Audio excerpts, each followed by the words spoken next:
Nous commençons avec un tournoi ayant regroupé plus de 220 joueurs. À la 4e place, nous aurons une liste Inari. Oui, je sais, cela fait longtemps que l'on n'avait pas vu de liste Aeldari dans l'une de mes vidéos, donc c'est l'occasion. Allez, dans les personnages, on commence avec un grand prophète, ensuite un spirit, Ivraine en tant que seigneur de guerre. Oui, vous l'aurez compris, aucune optimisation n'est utilisée dans cette liste. Du côté de la petite unité de ligne, on aura une unité de 11 gardiens de choc. Pour ce qui est des autres unités, on aura 2 unités de 3 Shroud Runner, 2 unités de 5 Scorpions, une grosse unité de 10 Wraithblade, et puisque l'on a Ivraine en tant que seigneur de guerre, côté unité alliée, on commence avec une unité de 10 guerriers Kabbalites. On finira la liste avec 2 unités de 5 Mandragore, 3 Ravageurs avec les 3 Lances des Ténèbres, 3 unités de 5 Fléaux, alors on a une unité avec les 4 Blasters anti-véhicules, et les 2 autres unités avec 4 Lances des Ténèbres. Pour finir, avec un Venom. Regardons le débrief. Cette liste Inari utilise de manière brillante les unités de tir peu coûteuses des Drukhari, pour compenser les coûts élevés des unités autrefois surpuissantes de l'index Aeldari. La stratégie repose sur plusieurs éléments clés qui maximisent l'efficacité des ressources et dominent le champ de bataille de manière flexible et redoutable. Tout d'abord, les unités de tir des Drukhari sont choisies pour leur capacité à infliger des dégâts importants à moindre coût. Grâce à des stratagèmes tels que Fire and Fade, ces unités peuvent frapper fort puis se repositionner pour éviter les contre-attaques, augmentant ainsi leur survie. Cette capacité de tir mobile permet aux Inari de choisir leur engagement, d'éviter les combats défavorables et de se repositionner pour des tirs optimaux. Ensuite, les Wraithblade jouent un rôle crucial en occupant le centre du champ de bataille. Solides et résistants, ils offrent une défense robuste contre les assauts ennemis et protègent les unités plus fragiles de la liste. En tenant fermement le milieu de terrain, ils empêchent l'ennemi de progresser et sécurisent des objectifs, ce qui est essentiel pour le contrôle du champ de bataille sur le long terme. L'utilisation des personnages est également un point fort. Ivraine, plutôt que de s'associer avec les Arlequins, accompagne les gardiens de choc qui sont très bon marché. Cette combinaison maximise l'efficacité des capacités d'Ivraine, offrant ainsi une grande flexibilité dans la réalisation des missions. Cette synergie permet de maintenir une présence continue sur les objectifs tout en infligeant des dégâts constants. Enfin, la liste excelle dans le contrôle des objectifs grâce à la durabilité de certaines unités ainsi qu'à la présence continue de ces unités plus faibles, mais en grand nombre. La combinaison de plateformes de tir mobile et d'unités résistantes permet de réaliser des missions et de tenir des positions tout au long de la partie. Cette approche assure une présence sur tout le champ de bataille, rendant la liste très efficace dans l'environnement compétitif actuel.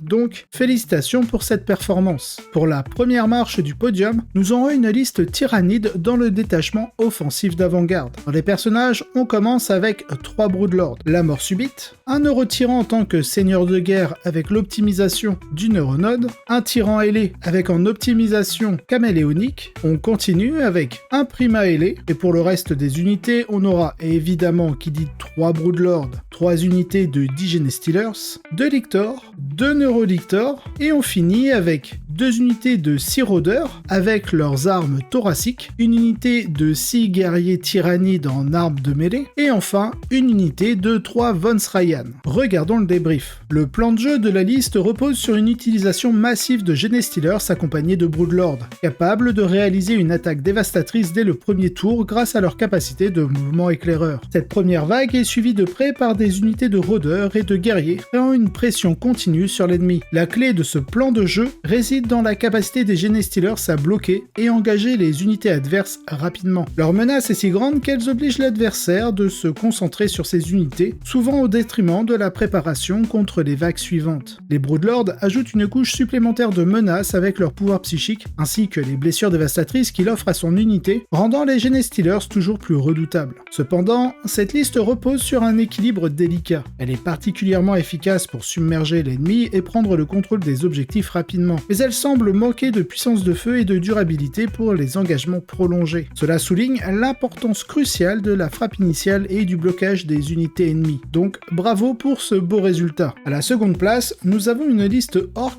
dans le détachement que je préfère de tout le codex, la puissante Dreadmob. Dans les personnages, ce sera simple, 3 gros mecs avec Shock Attack Gun. L'un sera seigneur de guerre avec l'optimisation Guidefinder Googlaise. Dans les unités de ligne, très simple aussi, nous aurons 5 unités de 20 Gretchin. Pour le reste de la liste, on continue avec 3 unités de 10 Frimeurs, 3 unités de 10 Lutas, car il faut bien accompagner ces gros mecs en Shock Attack Gun, 3 unités de 3 Mech Guns qui sont équipés de leur Bubble Shuka, et enfin pour le scoring, 2 unités de 5 Storm Boys. Lisons le débrief. Badruk a peut-être disparu, mais son héritage continue de marquer les esprits. Un des aspects les plus marquants de cette liste est l'immense contrôle que représentent les grandes unités de ligne de Gretchin, ainsi que les grandes unités de Frimeur. Grâce à leur touche soutenue, ces unités deviennent des outils extrêmement pertinentes pour empêcher les mouvements des unités adverses, en particulier les unités de Marines, grâce à leurs dégâts 2, qui tenteraient de s'aventurer dans certaines parties du champ de bataille. Les Gretchin, quant à eux, jouent un rôle important en capturant et contrôlant les objectifs tout en infligeant des blessures mortelles grâce à leurs mouvements réactifs. Ils agissent comme des unités de harcèlement sur le contrôle des pions objectifs, ce qui rend cette liste particulièrement fascinante. C'est son approche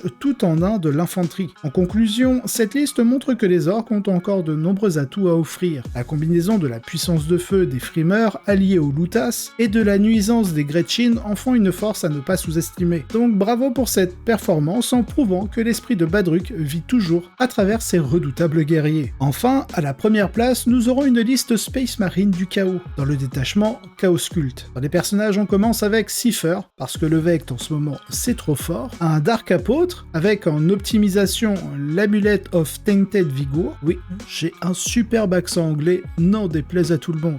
2 sombres communes, dont l'une sera seigneur de guerre, la première aura l'optimisation Incendiary God, et la seconde le Warped Foresight. On rajoute aussi Fabius Bill dans la liste. Pour ce qui est des unités de ligne, on aura 5 unités de 10 cultistes, 6 unités de 10 Traitor Guardmen, en transport dédié un Rhino, et pour ce qui est du reste des unités, on commence avec 3 unités de 16 cultistes maudits, on finira avec les unités alliées sous la forme d'unités de 10 démonettes, une unité de 3 Nurglings, et enfin une unité de 5 Seekers. Regardons le débrief. L'une des plus grandes forces du codex des Space Marines du chaos reste la même que celle de l'index, les cultistes maudits. Bien qu'ils ne soient plus une menace régénératrice, la plupart du temps, je vous invite à regarder les règles de ce détachement, ils constituent toujours une pièce phénoménale pour le contrôle du terrain et la perturbation du primaire adverse. Cette liste se concentre entièrement sur la multitude de cultistes en les dotant de capacités renforcées grâce à un apôtre noir et Fabius Bill, en complément des sombres communes plus typiques. Dans les Chaos Cultes, ces unités sont rapides, dangereusement trompeuses et peuvent complètement étouffer le champ de bataille, ce qui est un atout très important dans un environnement compétitif où les armées ont une tendance à exploiter l'espace. Cette construction de liste utilise les cultistes pour occuper et contrôler de larges portions du champ de bataille, limitant ainsi les mouvements de l'ennemi et les obligeant à réagir constamment. Félicitations pour cette victoire bien méritée. Cette fois-ci, nous allons voir le top 4 d'un tournoi ayant regroupé plus de 100 joueurs. La 4ème place, ce sera une liste Black Templar dans leur détachement signature croisé vertueux. Dans les personnages, on commence avec un judiciaire, ensuite un lieutenant en tant que seigneur de guerre avec l'optimisation Laws de Tannhauser, un lieutenant en armes combinées ainsi qu'un champion de l'empereur. Côté unité de ligne, ce sera une unité de 5 intercesseurs. On continue avec une unité de 20 croisés primaris, en transport dédié un impulseur Black Templar. Pour ce qui est des autres unités, on commence avec une unité de 5 assauts intercesseurs avec leurs réacteurs dorsaux, un gladiateur lanceur, même si la photo n'est pas celle des Black Templars, mais c'est bien un gladiateur lanceur Black Templar, une unité de 3 éradicators, et on finit la liste avec un Land Raider Redeemer, 2 unités de 5 primaris frères d'épée, 2 unités de 5 scouts et un Vindicator. Lisons le débrief. Les Dark Angels sont peut-être au sommet en ce moment, mais malgré plusieurs vagues de nerfs, les Black Templars restent toujours puissants. Le détachement croisé vertueux est excellent pour mettre votre adversaire sur la défensive et le maintenir dans cette position, ce qui permet aux différentes unités de tir de cette liste de se faire remarquer. La principale force de cette armée réside dans l'unité gigantesque de croisés primaris, une unité de mêlée exceptionnellement durable.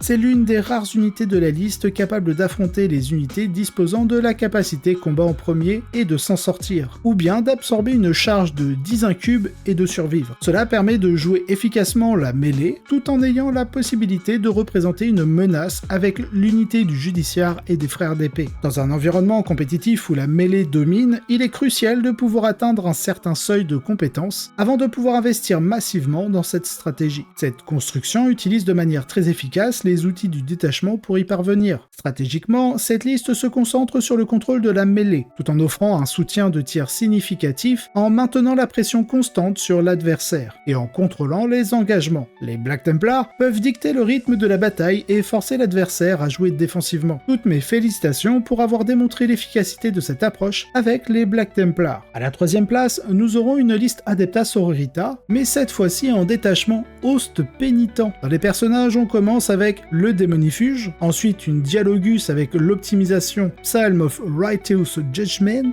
deux prêtres du Ministerum, le premier aura l'optimisation Refrain of Enduring Face, et le second, l'optimisation Verset of Holy Pity. Bien sûr, le triomphe de Sainte Catherine en tant que seigneur de guerre. Côté transport dédié, deux Immolators, évidemment en multifuseur jumelé. Pour ce qui est des autres unités, on aura 3 unités d'arco-flagellants. Alors là, attention, nous aurons 2 unités de 10 et une seule de 3. 3 Castigators, là aussi petite précision, nous aurons 2 battle canons et un seul autocanon. 2 unités de 10 dominions à chaque fois avec les 4 fuseurs. 2 unités de Repentia, là aussi attention, une unité de 10 et une seule de 5. Maintenant, passons au débrief. La liste se distingue en optant pour l'Host Pénitent au lieu du détachement porteuse de flammes habituel des sœurs de bataille. Toutefois, elle conserve l'énergie des porteuses de flammes dans le choix des unités de soutien. Les Castigators sont incroyablement efficaces sans nécessiter beaucoup de soutien. Et la combinaison Dominion-Immolator offre un bon mélange d'utilité et de puissance anti-char. Dans cette construction, l'adversaire commence inévitablement sur la défensive, offrant une fenêtre initiale pour infliger des dégâts importants avant de nettoyer ce qui reste. Les stratagèmes de l'Host Pénitent sont excellents pour maintenir l'ennemi en place le plus longtemps possible. Et vous pouvez également surprendre vos adversaires avec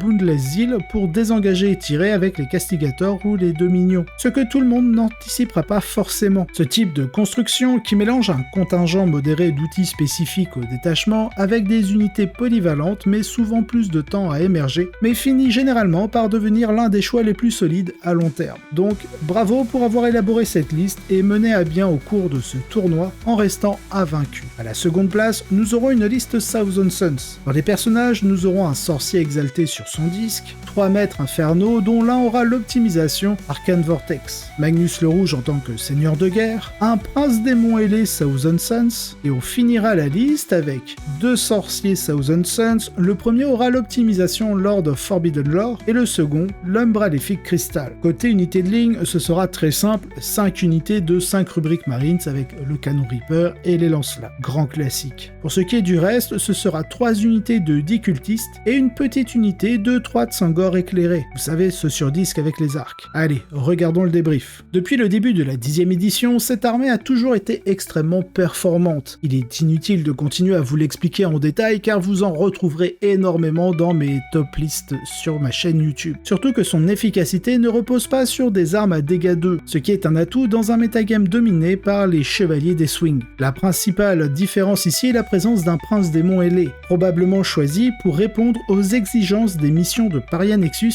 qui demandent une plus grande flexibilité de mouvement. Cette stratégie semble avoir porté ses fruits, alors bravo pour cette 2e place. Enfin, nous retrouverons à la première place une liste d'Archangel en détachement Gladius. Dans les personnages, comme d'habitude, un apothicaire biologiste avec l'optimisation discipline de tir, Azrael en tant que seigneur de guerre, un judiciaire avec l'optimisation l'honneur véhément, côté unité de ligne, une unité de 5 intercesseurs d'assaut. Pour ce qui est du reste de l'armée, nous aurons 2 unités de 5 assauts intercesseurs avec réacteurs dorsaux, 3 unités de 5 chevaliers des swings, une unité de 6 éradicators, une unité de 6 compagnons du cercle intérieur, et on finira avec un répulsor, 2 unités de 5 scouts, et dans les unités alliées, une assassine Calidus. Allons voir le débrief. Voici un excellent exemple de construction d'armée redoutable. Éliminer les chevaliers des swings est déjà difficile, mais en affronter 3 unités est un véritable cauchemar. Cela confère à cette liste une base extrêmement solide, surtout lorsqu'elle peut utiliser la capacité d'avancer charge pour lancer une offensive décisive. Ces unités offrent également une protection efficace pour l'unité d'Éradicator, capable de détruire plusieurs cibles en une seule attaque avant de se replier en sécurité dans leur répulsor si nécessaire. Dans un environnement compétitif dominé par la phase de combat, cette liste propose de nombreux problèmes à ses adversaires. Renforcer cela par une unité unités de compagnons du cercle intérieur accompagnés du judiciaire que pratiquement aucune infanterie d'élite ne peut charger en toute sécurité, à l'exception peut-être des grandes unités de croisés primaris. Cette liste montre une construction d'armée exceptionnellement forte comme on pouvait s'y attendre de la part d'Innes Wilson qui remporte à nouveau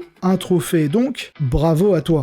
Si vous avez apprécié cet épisode, n'hésitez pas à liker, vous abonner et laisser un commentaire. Cela aide énormément au développement de la chaîne, et je remercie tous ceux qui le font. Si vous voulez avoir les épisodes en avance et sans publicité, vous retrouverez en description le lien directement vers ma page Tipeee, ainsi que d'autres contreparties. De plus, vous aurez un lien d'affiliation du partenaire de la chaîne, My Hobby Place, si vous souhaitez passer commande. Allez, sur ce, je vous souhaite un excellent wargame.